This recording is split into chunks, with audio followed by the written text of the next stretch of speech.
अस्सलामुअलैकुम वरहमतुल्लाहि जनाब, आज हम बना रहे हैं चिकन डम्पलिंग। जिसके लिए हमारे पास तकरीबन 1 किलो कीमा है चिकन का, एक प्याज कटा हुआ है, एक लहसुन चॉप किया हुआ है, सोया सॉस, नमक और चिली गार्लिक सॉस ये हम इसमें ऐड कर लेंगे, और थोड़ी सी ये ब्लैक वाइट पेपर, काली मिर्च।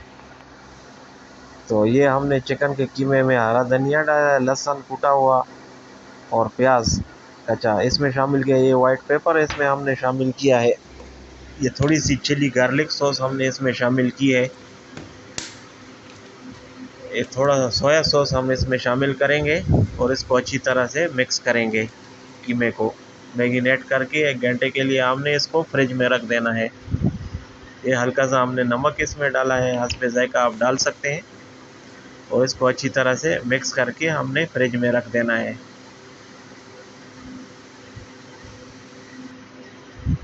तो उसके बाद हमने एक मैदा लेना है, मैदे में हमने थोड़ा सा नमक और तेल शामिल करना है और इसको अच्छी तरह से गूंदना है।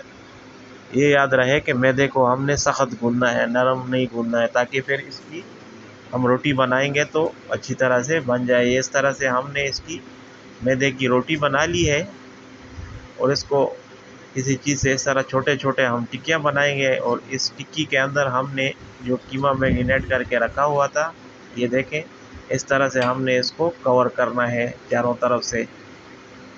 मैदे को अच्छी तरह से इसके अंदर कवर करना है कीमा अंदर डाल के। तो इस तरह से ये सारे हमने इस तरह से बनाने हैं। ये शेप होनी चाहिए। तो ये बहुत ही ज़बरदस्त डम्पलिंग बनेंगे।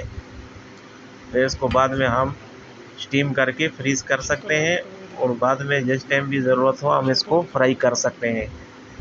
तो ये बहुत ही ज़बरदस्त डम्पलिंग है, इसको ज़रूर ट्राई करें। और चैनल पे अगर नए आए हैं तो चैनल को लाइक और सब्सक्राइब करना ना भूलें। बहुत शुक्रिया। तो ये देखें, जिस तरह से हमने बनाए हैं, ये इसी तरह से हमारे डम्पलिंग तैयार हो चुके हैं। अब हम इसको स्टीम देंगे। एक पतीली के अंदर हमने पानी डाला है, इसमें हम ये ऊपर ये रखेंगे। इसके ऊपर हमने ये फॉइल रखा है, इसमें हमें हल्का सा तेल लगाना है ताकि ये नीचे चिपके नहीं। और स्टीम के अंदर हमने ये जो डम्पलिंग हमने बनाए हुए हैं, इसको हमने स्टीम करना है 10 से 15 मिनट तक। इस तरह से हमने इस पर तेल लगाया है। अब इसके अंदर हमने ये डम्पलिंग एक एक करके रखना है ताकि ये आपस में जुड़े नहीं। इस तरह से हमने रखने हैं, और ऊपर ढक्कन दे देना है। 10 से 15 मिनट तक हमने इसको स्टीम देना है। तो ये देखें, हमारे जो डम्पलिंग है हमने स्टीम कर दिए। इस तरह से हमने इसको स्टीम करके एक ट्रे में निकाल देने हैं। फिर जब ठंडे हो जाएगा हम इसको फ्रीज़ कर सकते हैं, और जब हमने इसको सर्व करने हो तो हल्के से तेल में हमने इनको ब्राउन करके सर्व करने हैं। तो ये बहुत ही ज़बरदस्त डम्पलिंग है।